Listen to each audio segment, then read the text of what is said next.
Racist teacher thought I kidnapped my own adopted daughter due to our different skin colors, harassed us for weeks and made false reports to authorities. Security footage exposed her lies and revealed she had been questioning her about our family and telling her not to trust us. I'm Morgan, 34M, and my daughter Rachel, 7F, is adopted. I'm Asian American and my wife Sienna, 32F, is white. We adopted Rachel when she was 3 after her biological parents lost custody due to substance abuse issues. Rachel is blonde with blue eyes and looks nothing like me, but she's been my daughter for 4 years now. Rachel goes to Riverside Elementary here in Colorado. Her teacher Mrs. Taylor, 55F, has been teaching there for 23 years. She's one of those teachers who thinks she knows everything about every family and has strong opinions about how children should be raised. Rachel has mentioned before that Mrs. Taylor makes comments about how different we look and asks questions about why Rachel doesn't look like her daddy. Last month, Sienna had to go to Denver for a work conference. She's a marketing coordinator for a tech company and these conferences happen twice a year. I work as a software developer and my schedule is flexible, so I took the day off to spend with Rachel. We decided to go to the mall to buy her new shoes for school and maybe catch a movie. Rachel was excited because we rarely get one-on-one time together. She's been asking for these light-up sneakers she saw at the store, and I figured it was a perfect opportunity. We drove to Westfield Mall around noon. Rachel was chattering about her friend's birthday party coming up and how she wanted to wear her new shoes to it.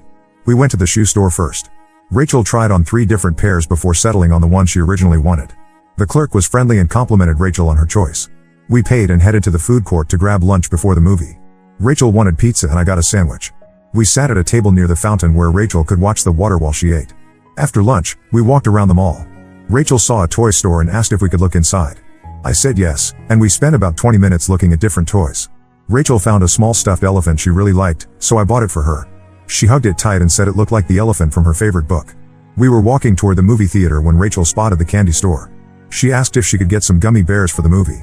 I agreed, and we went inside. The store was busy with several families buying candy. Rachel picked out a small bag of gummy bears and we got in line to pay. That's when I heard a voice behind me say my name. I turned around and saw Mrs. Taylor standing there with 2 other women I didn't recognize. Mrs. Taylor looked at me, then at Rachel, then back at me with a strange expression on her face. Mrs. Taylor walked up to us and asked Rachel what she was doing at the mall. Rachel smiled and said she was shopping with her daddy and showed Mrs. Taylor her new shoes and stuffed elephant. Mrs. Taylor's face got tight and she asked Rachel where her mommy was. Rachel explained that mommy was at work in Denver. Mrs. Taylor then asked me to step aside and talk to her privately. She said she needed to ask me some questions about Rachel. I told her I didn't understand what she meant, but I moved a few feet away while Rachel continued looking at the candy display. Mrs. Taylor asked me for identification and proof that Rachel was my daughter.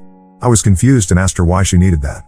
She said that as Rachel's teacher, she was concerned about the situation and wanted to make sure Rachel was safe. She said it looked suspicious that I was alone with Rachel when she knew Sienna was Rachel's primary caregiver. I pulled out my wallet and showed her my driver's license and a family photo I carry. Mrs. Taylor looked at both and said the photo could be anyone and that my last name being different from Rachel's was concerning. I explained that Rachel kept her original last name when we adopted her because she wanted to honor her biological parents' memory. Mrs. Taylor said she wasn't convinced and that she had a responsibility to protect Rachel. She said she was going to call mall security to sort things out. I told her that was unnecessary and that she could call Sienna if she had concerns. Mrs. Taylor said she already tried calling Sienna but got voicemail. At this point, Rachel came over and asked what was wrong. Mrs. Taylor knelt down and asked Rachel if she felt safe with me. Rachel looked confused and said of course she did because I was her daddy. Mrs. Taylor asked Rachel if I had taken her anywhere she didn't want to go or if I had made her do anything she didn't want to do. Rachel started to look scared and moved closer to me. She asked Mrs. Taylor why she was asking these questions. Mrs. Taylor said she was just making sure Rachel was okay and that sometimes adults who aren't really someone's family might try to trick children. I picked Rachel up and told Mrs. Taylor that she was completely out of line and that I was leaving with my daughter. Mrs. Taylor stepped in front of me and said she couldn't let me leave with Rachel until security arrived.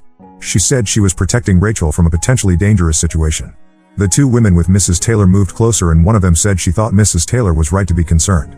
She said it was obvious that Rachel and I weren't related and that the whole situation seemed suspicious. The other woman said she was calling 911 because it looked like a kidnapping in progress. Rachel started crying and asking why the ladies were being mean to her daddy. I tried to calm her down while also trying to get past Mrs. Taylor and her friends. Mrs. Taylor grabbed Rachel's arm and said she was taking her to the mall security office to wait for the police. I told Mrs. Taylor not to touch my daughter and that she had no right to take her anywhere. Mrs. Taylor said she was a mandated reporter and that she suspected child endangerment. She said she would rather be wrong and have Rachel safe than ignore warning signs. Mall security arrived at that moment. There were 2 officers, and Mrs. Taylor immediately started talking to them.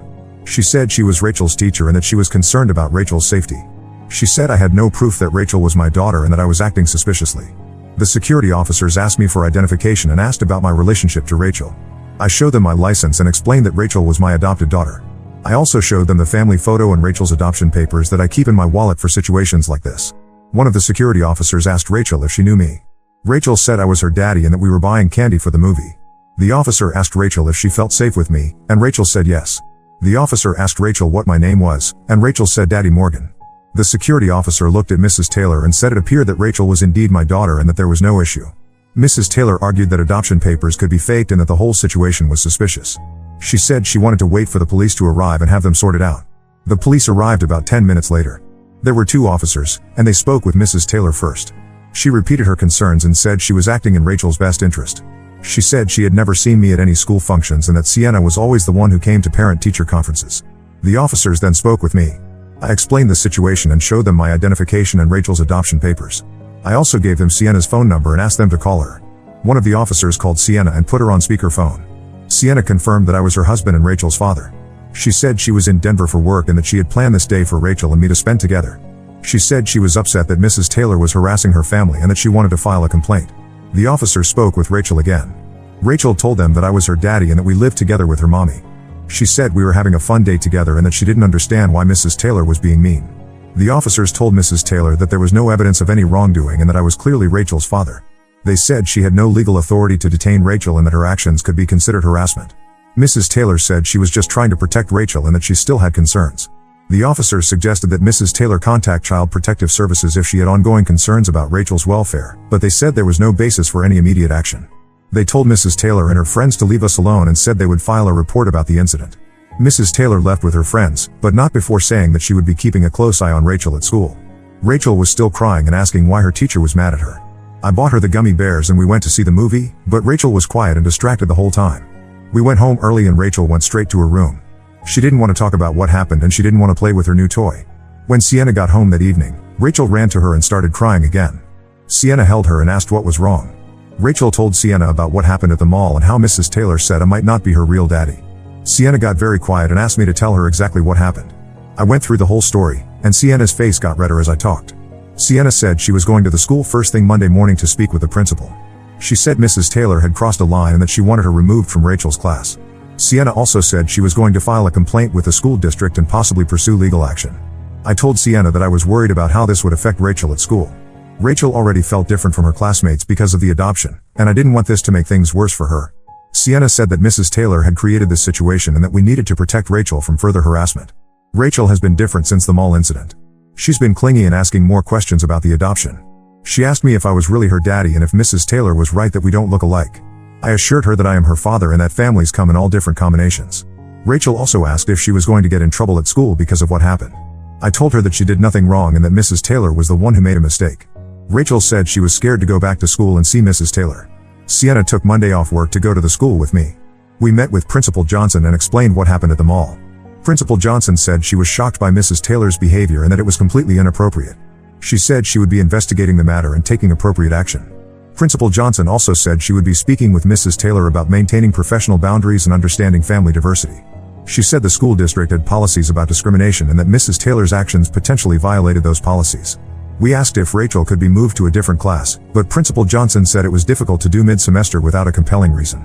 She said she would monitor the situation closely and that we should contact her immediately if there were any further issues. That's where things stand now. Rachel is back in school, but she's been having nightmares and doesn't want to participate in class activities. Sienna and I are considering our options, including possibly moving Rachel to a different school or pursuing legal action against Mrs. Taylor. I keep thinking about what would have happened if the situation had escalated further or if Rachel had been traumatized even more than she already was. Mrs. Taylor's actions were based on her assumptions about what a family should look like, and she was willing to put Rachel through a terrifying experience rather than admit she was wrong. Has anyone else dealt with something like this? I'm not sure what our next steps should be, but I know we need to protect Rachel from any further harassment or discrimination. Update 1: I posted about Mrs. Taylor accusing me of kidnapping Rachel at the mall. Several people asked for an update, so here it is. Things have gotten much worse than I expected. After our meeting with Principal Johnson, things seemed to calm down for about a week. Rachel was still nervous about going to school, but she wasn't having as many nightmares. Sienna and I thought maybe Mrs. Taylor had learned her lesson and would leave Rachel alone. We were wrong. Last Tuesday, Rachel came home from school and went straight to her room without saying hello. This was unusual because Rachel always runs to give us hugs when she gets home. Sienna went to check on her and found Rachel crying under her bed. Sienna coaxed Rachel out and asked what was wrong. Rachel said Mrs. Taylor had been asking her questions about our family during lunchtime. Mrs. Taylor asked Rachel if she remembered her real parents and if she missed them. Rachel said she told Mrs. Taylor that Sienna and I were her real parents now. Mrs. Taylor then asked Rachel if she knew why she looked different from me. Rachel said she didn't know what Mrs. Taylor meant. Mrs. Taylor said that sometimes when children get adopted, they don't really understand what happened to their birth parents and that it was okay if Rachel felt confused. Rachel asked Mrs. Taylor why she was asking these questions. Mrs. Taylor said she cared about Rachel and wanted to make sure she was happy. She said that if Rachel ever felt scared or uncomfortable at home, she could talk to Mrs. Taylor about it. Rachel told Mrs. Taylor that she was happy at home and that she loved her family. Mrs. Taylor said that was good, but sometimes children don't realize when adults are being inappropriate with them. She said Rachel should pay attention to how I acted around her and tell Mrs. Taylor if anything seemed wrong. Sienna and I were furious. We called Principal Johnson immediately and demanded a meeting for the next day. Principal Johnson said she was concerned about what Rachel had told us and that she would be speaking with Mrs. Taylor before our meeting. The next day, we met with Principal Johnson and Mrs. Taylor. Mrs. Taylor denied that the conversation with Rachel had happened the way Rachel described it. She said she was simply checking in with Rachel about how she was adjusting to being back in class after the mall incident. Mrs. Taylor said she was concerned that Rachel seemed withdrawn and that she was just trying to provide emotional support.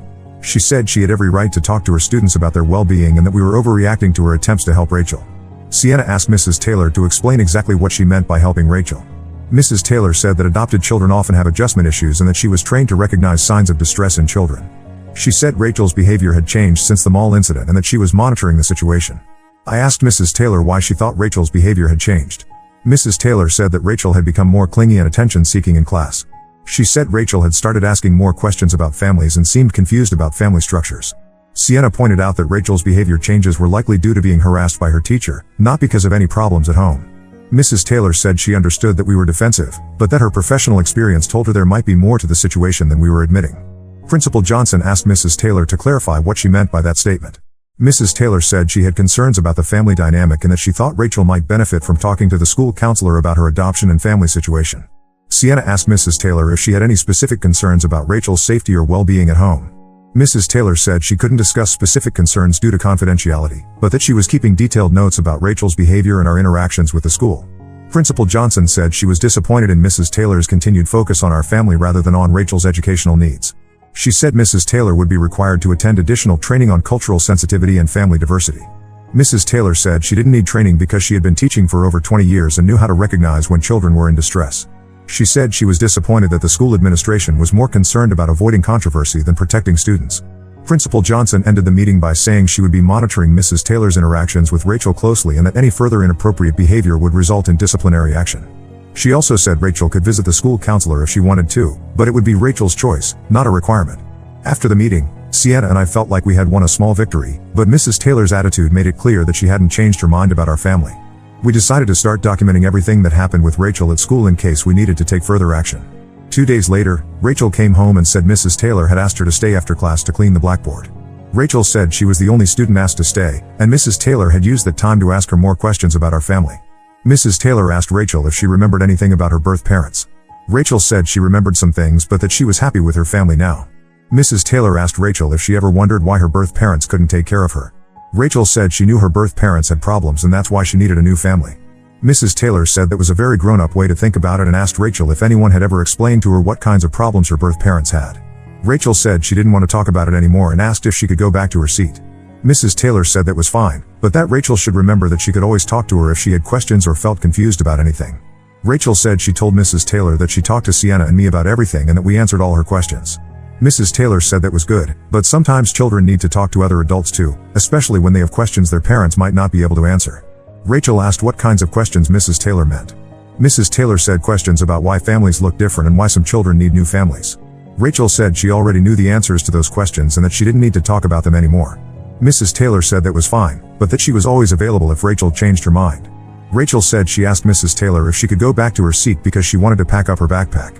Mrs. Taylor said yes, but reminded Rachel that their conversation was just between them and that she didn't need to tell anyone else about it. Rachel said she felt confused about why Mrs. Taylor told her not to tell anyone about their conversation. Rachel said she always told Sienna and me about her day at school and that she didn't understand why this conversation was different. Sienna and I were extremely upset about this.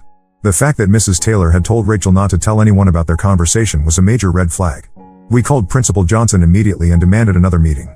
Principal Johnson said she was very concerned about Mrs. Taylor's behavior and that telling Rachel not to discuss their conversation was completely inappropriate.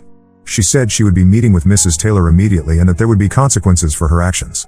The next day, Principal Johnson called us and said she had spoken with Mrs. Taylor. Mrs. Taylor denied telling Rachel not to tell anyone about their conversation.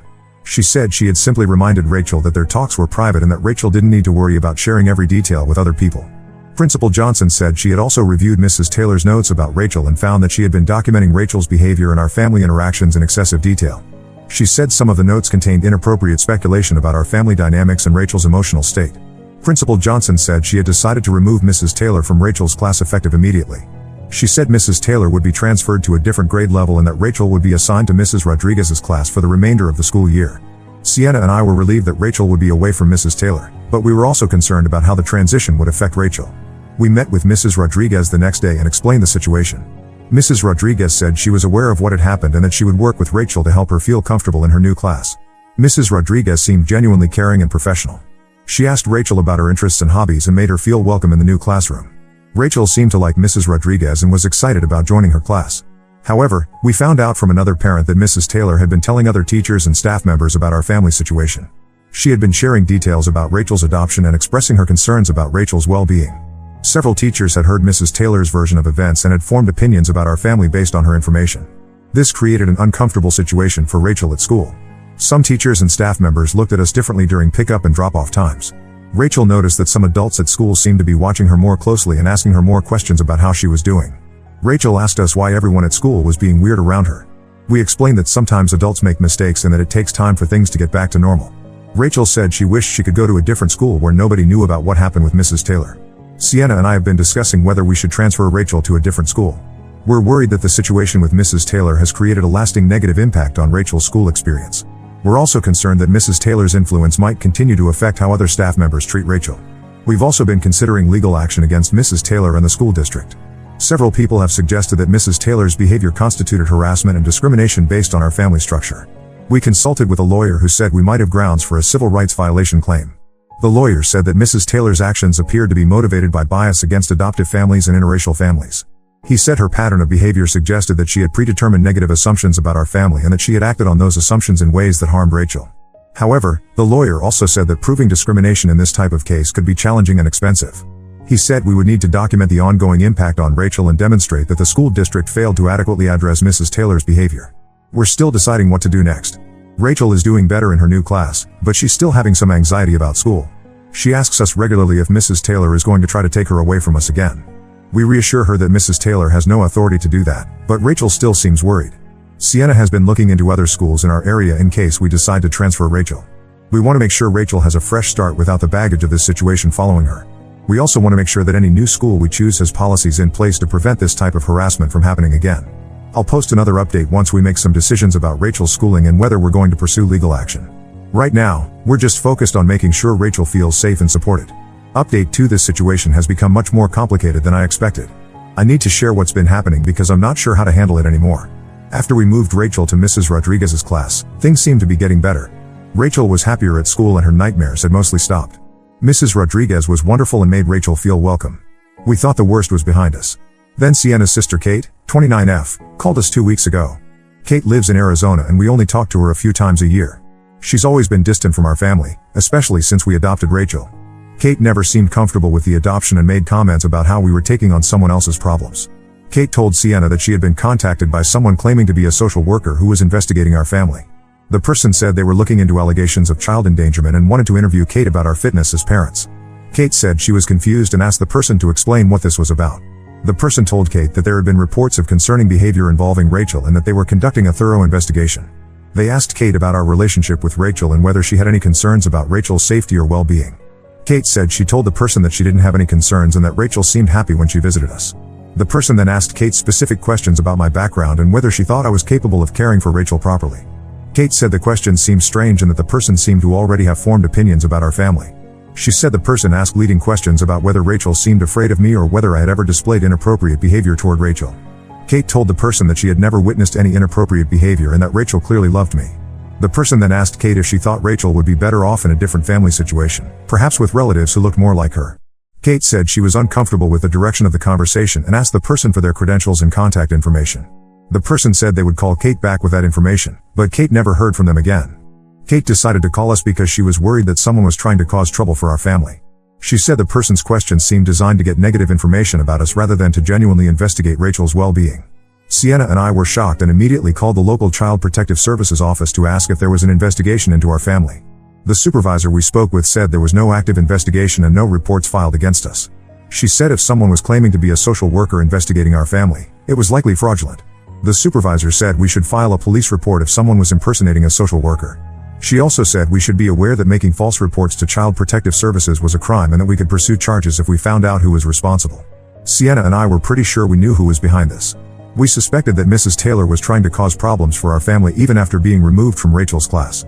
We decided to call Principal Johnson to let her know what was happening. Principal Johnson said she was very concerned about the situation and that she would be investigating whether Mrs. Taylor was involved. She said the school district took allegations of harassment seriously and that there would be serious consequences if a district employee was found to be making false reports. Principal Johnson said she would be speaking with Mrs. Taylor immediately and that she would also be contacting the school district's legal department. She said we should document everything that happened and that we should contact law enforcement if we received any more fraudulent calls. 2 days later, Principal Johnson called us back. She said she had spoken with Mrs. Taylor about the situation. Mrs. Taylor denied making any calls to Kate or impersonating a social worker. She said she had no contact with our family outside of her professional duties and that she resented being accused of harassment. Principal Johnson said she had also spoken with other staff members who had been in contact with Mrs. Taylor.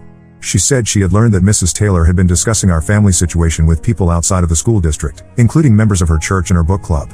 Principal Johnson said Mrs. Taylor had been sharing details about Rachel's adoption and expressing concerns about Rachel's placement with our family. She said Mrs. Taylor had been seeking advice from other people about whether she should take further action to protect Rachel. Principal Johnson said this was a serious violation of student confidentiality and professional ethics. She said Mrs. Taylor would be facing disciplinary action from the school district and possibly criminal charges if she was found to have made false reports to any agencies. The next day, we received a call from someone claiming to be from the state adoption agency. The person said they were reviewing Rachel's case and wanted to schedule a home visit to check on Rachel's progress. They said it was a routine follow-up that was required for all adoptive families. I told the person that our adoption had been finalized over 3 years ago and that we had never been required to have follow-up visits. The person said that new regulations required periodic check-ins for all adoptive families with children under 10 years old. I asked the person for their name and contact information so I could verify this with our adoption attorney. The person said they would call back with that information, but they never did. I called our adoption attorney and she confirmed that there were no new regulations requiring follow-up visits for finalized adoptions.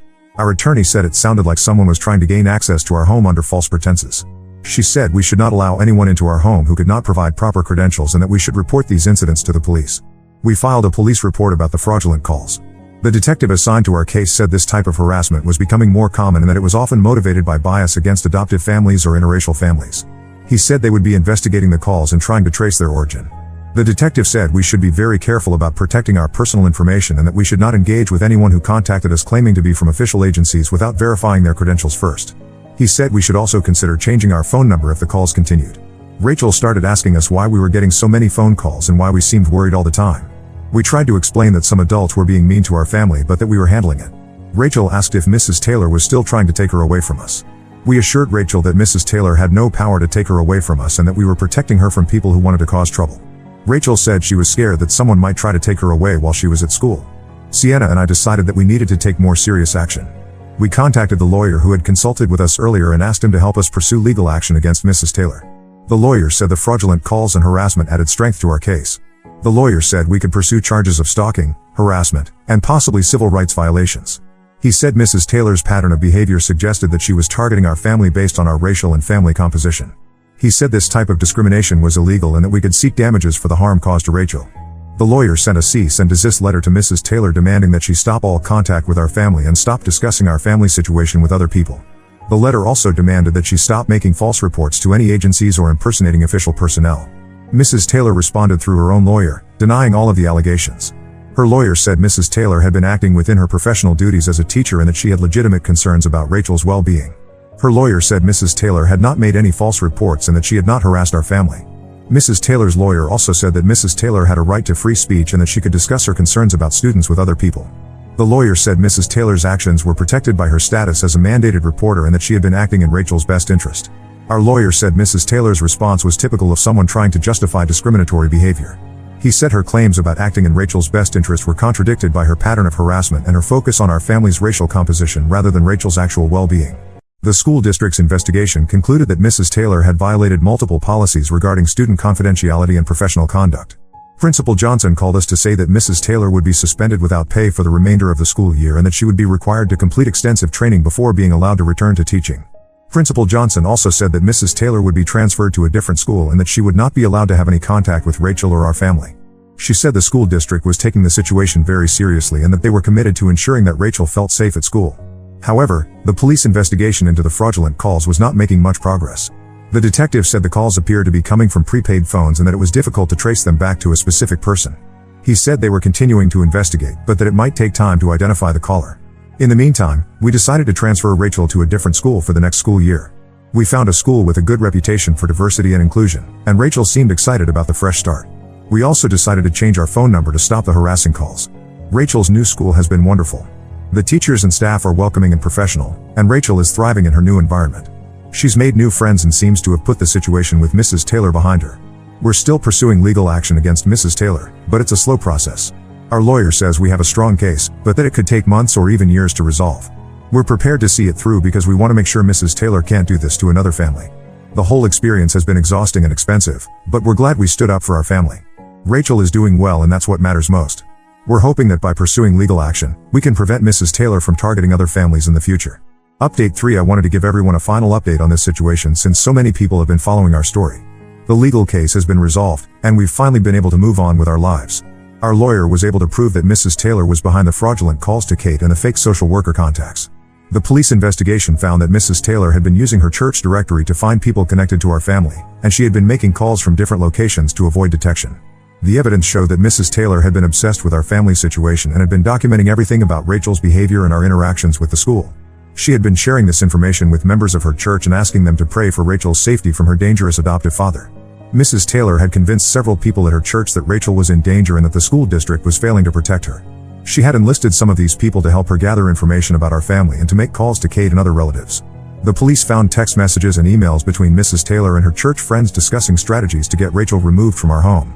They had been planning to make reports to Child Protective Services and to contact Rachel's birth relatives to see if they would be willing to take custody of her. Mrs. Taylor had also been researching ways to challenge adoptions and had been consulting with a lawyer about whether Rachel's adoption could be reversed. She had been documenting everything she perceived as evidence of our unfitness as parents, including the fact that Rachel and I looked different and that I worked from home. The school district fired Mrs. Taylor immediately after the police investigation revealed the extent of her harassment. They also implemented new policies requiring background checks for all employees and additional training on family diversity and cultural sensitivity. Our lawyer negotiated a settlement with Mrs. Taylor that included financial compensation for our legal fees and emotional distress, as well as a restraining order preventing her from having any contact with our family. Mrs. Taylor also had to write a letter of apology to Rachel and attend counseling about bias and discrimination. The settlement amount was not huge, but it was enough to cover our legal expenses and to set up a college fund for Rachel. More importantly, it sent a clear message that Mrs. Taylor's behavior was unacceptable and that there were consequences for targeting families based on prejudice. Mrs. Taylor lost her teaching license and will not be able to work with children again. She also faced criminal charges for harassment and making false reports, which resulted in probation and community service. Our lawyer said this was a significant victory because it would be on her record permanently. Rachel has been doing wonderfully at her new school. She's in 3rd grade now and has made several close friends. Her new teacher, Mr. Williams, is fantastic and has been very supportive of Rachel's adjustment. Rachel rarely mentions Mrs. Taylor anymore and seems to have moved past the trauma of that experience. Sienna and I have also been healing from this experience. We went through a period where we were constantly worried about Rachel's safety and whether someone else might try to challenge our family. We had to work through our own feelings of violation and anger about what Mrs. Taylor had done to us. We decided not to pursue the civil rights case because the criminal case and settlement had achieved our main goals. We wanted to focus on moving forward rather than continuing to fight legal battles. Our lawyer said we had already set an important precedent that would help other families who might face similar situations. The whole experience taught us a lot about the importance of documenting everything and standing up for ourselves when we face discrimination.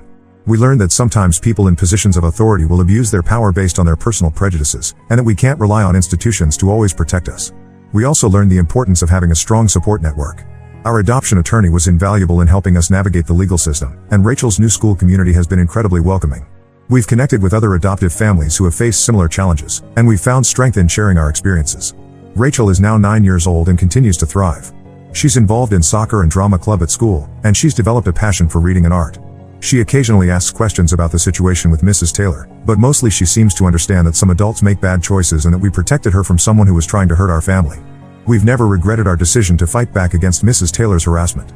It was expensive and emotionally draining, but it was the right thing to do for Rachel and for other families who might face similar situations in the future. We wanted to send a clear message that this type of behavior is unacceptable and that there are consequences. The restraining order against Mrs. Taylor is still in effect, and we haven't had any contact with her since the settlement was finalized. We heard through the school district that she moved to a different state, which was a relief. We hope she got the help she needed to address her prejudices, but that's not our responsibility anymore. We've also become advocates for adoptive families in our community. We volunteer with the adoption agency that helped us adopt Rachel, and we share our story with other families to help them prepare for potential challenges. We want other parents to know that discrimination against adoptive families is real, but that there are legal protections available. Looking back, I'm proud of how we handled this situation. We protected Rachel while also standing up for our rights as a family. We didn't let Mrs. Taylor's prejudices go unchallenged, and we made sure there were consequences for her actions. Most importantly, we showed Rachel that we would fight for her and that our family is strong enough to overcome challenges. Rachel recently asked us if we would adopt another child in the future. Sienna and I haven't made any decisions about that, but it was encouraging to hear that Rachel sees adoption as a positive thing despite everything she went through with Mrs. Taylor. She said she would like to have a brother or sister who needed a family like she did. This whole experience has made our family stronger and more aware of the challenges that come with being a multiracial adoptive family. We're better prepared to handle discrimination if we face it again, and we're more confident in advocating for Rachel's rights and our family's dignity. To anyone dealing with similar situations, my advice is to document everything, seek legal help early, and don't be afraid to stand up for your family. Discrimination is illegal, and there are people who will help you fight it. Don't let prejudiced individuals make you question your worth as a family or your ability to provide a loving home for your children. Rachel is happy, healthy, and loved, and that's what matters most. Mrs. Taylor's attempt to destroy our family ultimately failed, and Rachel is stronger because she saw us fight for her. We've moved on from this chapter of our lives, but we'll never forget the lessons we learned about standing up to discrimination and protecting the people we love. Now let's move to the next story. Story 2. I hid my daughter's threats from my son before his wedding. Now my wife won't speak to me and my daughter vandalized the venue. 6 years of family drama explodes. I'm a 58-year-old father of 2 children. My son Jake, 32, and daughter Eleanor, 28. They used to be close growing up, but had a major falling out about 6 years ago. My wife Sarah and I never found out exactly what happened, but it was bad enough that they completely stopped speaking to each other. Jake and Eleanor were always different, even as kids. Jake was outgoing and athletic, captain of the soccer team in high school. Eleanor was more introverted and artistic, spending hours in her room painting or writing poetry. Despite their differences, they got along well for most of their childhood. They'd defend each other against bullies and spend summer evenings catching fireflies together in our backyard. Things started to change when Jake left for college. Eleanor was 14 at the time and took it hard. She became more withdrawn and moody. We chalked it up to typical teenage angst, but looking back, I wonder if we should have done more to help her through that transition. In college, Jake thrived. He made the dean's list every semester and was president of the business club. Eleanor struggled more when she started college a few years later. She changed majors 3 times and had trouble making friends. We later found out she was dealing with undiagnosed anxiety and depression. Despite their diverging paths, Jake and Eleanor still seemed close when they were both home for holidays. They'd stay up late talking and laughing about inside jokes from their childhood. That's why it was such a shock when they suddenly stopped speaking to each other 6 years ago. It happened over Thanksgiving break. Jake and Eleanor had gone out to a bar with some of their old high school friends. They came home separately, hours apart. Jake looked upset but wouldn't talk about it. Eleanor locked herself in her room and cried for hours. The next morning, they both left early without saying goodbye to anyone. For weeks after, Sarah and I tried to find out what happened. We called, texted, and even showed up at their apartments unannounced. But they both refused to talk about it. Eventually, we gave up and just accepted that they weren't on speaking terms anymore. At family events, they'd completely ignore each other. It was awkward, but we learned to live with it. Sarah and I would run interference, making sure they were never seated at the same table or left alone in a room together. It broke our hearts to see our once close children so estranged, but we felt powerless to fix it. About 3 years ago, Jake met his now wife Emma. They were introduced by mutual friends at a charity gala. Jake called us the next day, excited in a way we hadn't heard in years. He said Emma was brilliant and beautiful, a pediatric surgeon with a passion for volunteering. They hit it off immediately and got engaged last year. Sarah and I really like Emma. She's smart, kind, and seems perfect for Jake. We were thrilled when they announced their engagement. Emma made an effort to get to know us, coming over for Sunday dinners and remembering little details about our lives. She even helped Sarah plant a new flower garden in our backyard. Eleanor has been living abroad for work for the past few years. After college, she got a job with an international nonprofit, doing environmental conservation work in Southeast Asia. We told her about Jake's engagement, but she didn't seem to care much. She said she probably wouldn't be able to make it to the wedding due to work commitments. We were disappointed but not surprised by Eleanor's response. She'd become more and more distant over the years, only calling on holidays and major occasions. We tried to visit her a couple times, but she always had an excuse for why it wasn't a good time. Everything was going smoothly with the wedding planning until about a month ago.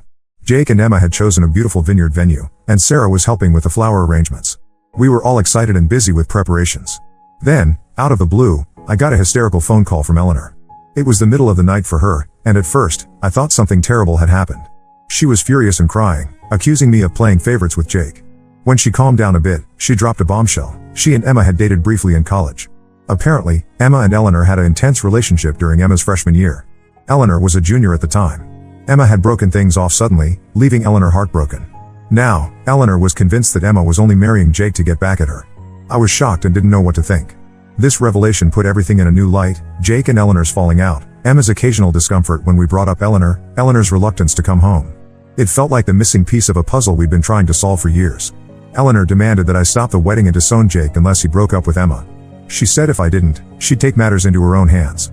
Her tone was scary. I'd never heard her sound so unhinged before. I told her she was being ridiculous and hung up. Over the next couple weeks, Eleanor kept texting me threats about ruining the wedding. She said she'd expose Emma as a lying cheater and make sure Jake knew the truth about his fiancée. I didn't tell anyone about this, not even Sarah. I figured Eleanor was just upset and venting, and that she wouldn't actually do anything since she was in another country. I did try to reason with Eleanor via text. I reminded her of how close she and Jake used to be, and how happy Emma made him. I suggested that maybe there had been a misunderstanding, and offered to mediate a conversation between her and Emma. But Eleanor wasn't interested in talking it out. She just kept making threats. Finally, I warned her that if she tried anything, I'd cut her off completely, financially and emotionally. This seemed to quiet her down for a few days, and I breathed a sigh of relief. I convinced myself that the crisis had been averted. The day before the wedding, Sarah and I arrived at the venue early to help set up. The vineyard looked beautiful, with fairy lights strung between the trees and flowers everywhere. But when we walked into the reception hall, my heart stopped. Someone had spray-painted "Homewrecker" in huge red letters on the wall behind where Jake and Emma were supposed to say their vows. I knew immediately it was Eleanor's doing.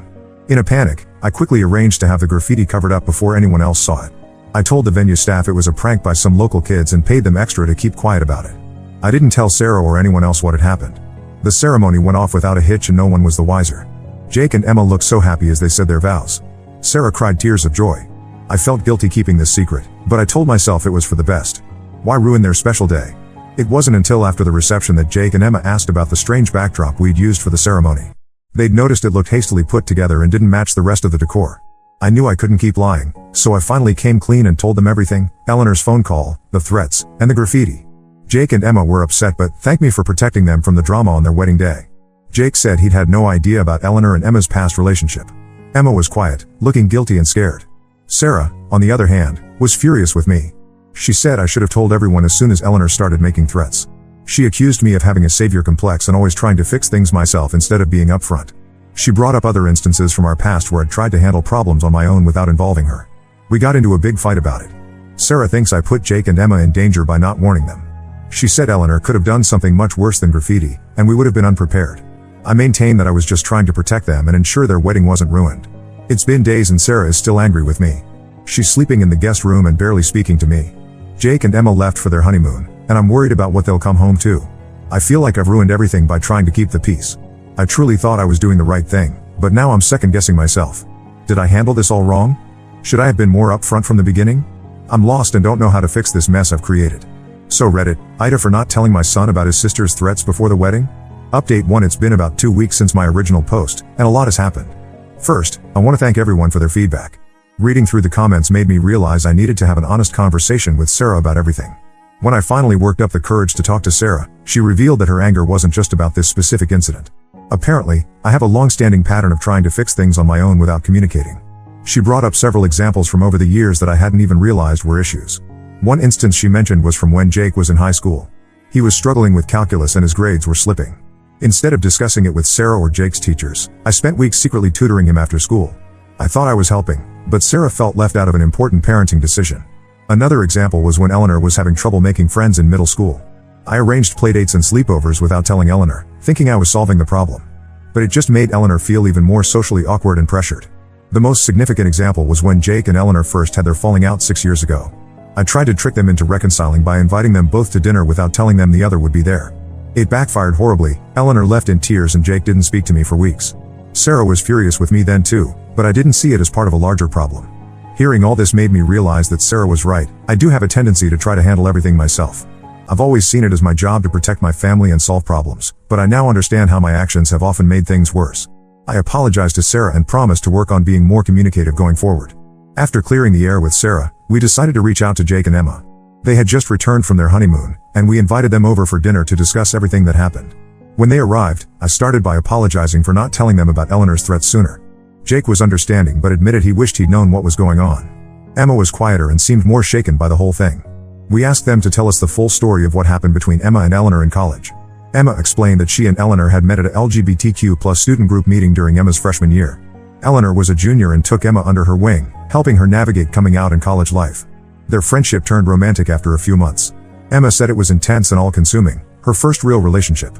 But as the school year went on, Emma started to feel overwhelmed. She was struggling with her classes and feeling unsure about her major. Eleanor wanted to spend all their time together, and Emma felt guilty for wanting space. Eventually, Emma ended things abruptly, telling Eleanor she needed to focus on school. She now realizes how hurtful that must have been for Eleanor, but at the time, she was just trying to stay afloat. Emma lost touch with Eleanor after that. She changed her major from pre-med to business, which is how she eventually met Jake years later at a networking event. She had no idea Eleanor was Jake's sister until they'd already been dating for months. Jake said he knew Emma had dated women before him, but she never mentioned names. He had no clue about the connection to Eleanor. When he finally figured it out, he advised Emma not to reach out to Eleanor, given how volatile their relationship had become. Learning all this made Sarah and I realize how little we really knew about our children's lives. We felt like failures as parents for being so out of touch. How had we missed so much? Jake and Emma told us they're planning to file for a restraining order against Eleanor. Apparently, she's been sending harassing emails and messages on social media, not just to them but to their friends and coworkers as well. They're worried about what she might do next. Sarah and I are heartbroken that it's come to this, but we understand their decision. We told them we'll support whatever they need to do to feel safe. Part of me still wants to try to reason with Eleanor, to find a way to bring our family back together. But I'm learning to accept that I can't control or fix everything. As for Eleanor, we've decided we need to cut contact with her for now. Her behavior has become too erratic and destructive. We're looking into options for getting her professional help, but we can't force her to accept it. It's painful to feel so helpless when it comes to our own daughter. This whole situation has been eye-opening and painful. Sarah and I are in counseling to work on our communication issues. We're also trying to rebuild trust with Jake and Emma.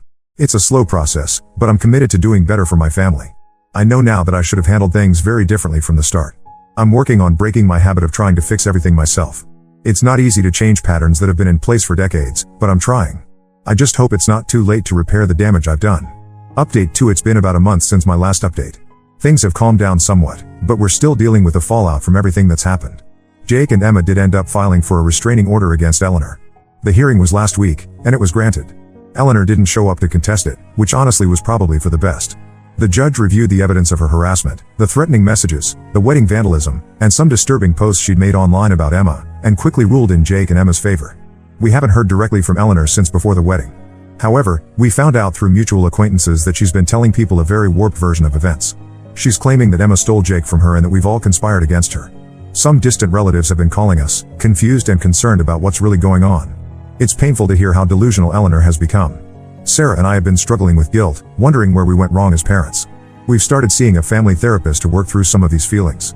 The therapist has been helping us understand that while we may have made mistakes, Eleanor's actions are her own responsibility. One thing that's come up in therapy is how differently we treated Jake and Eleanor growing up. We always thought we were being fair, but looking back, we can see how we may have favored Jake unintentionally. He was easier to parent, outgoing, athletic, academically successful. Eleanor required more attention and patience, which we didn't always give her. We've also been discussing our family history of mental health issues. My mother struggled with what we now know was likely bipolar disorder, though it was never formally diagnosed. Sarah's brother has battled addiction for years. We're starting to see how these patterns may have influenced our parenting and our children's development. Jake and Emma seem to be doing well, all things considered. They just got back from their honeymoon and are settling into married life. They've been very understanding about the whole situation with Eleanor, which we're grateful for. Emma especially has shown a lot of compassion, given how Eleanor has targeted her. Last weekend, Jake and Emma came over for dinner. It was the first time we'd all been together since the wedding drama unfolded. There was some initial awkwardness, but as the evening went on, we found ourselves laughing and talking like we used to. It gave me hope that maybe, in time, we can heal as a family. Sarah and I are still working on our communication issues. It's been challenging at times, but I think we're making progress. We've had some difficult but necessary conversations about our parenting over the years. Sarah has been patient with me as I try to break my habit of trying to handle everything on my own. I'm learning to listen more and act less impulsively. One positive outcome is that this situation has brought Jake and us closer. He's been more open with us lately than he has in years. Last week, he called just to chat, something he hasn't done since college. We're trying to rebuild the trust and closeness we used to have.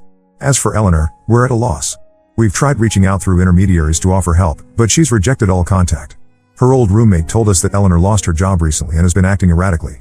We're worried about her, but we don't know how to help someone who doesn't want to be helped. We did send Eleanor a letter, telling her that we love her and that we're here if she ever wants to talk.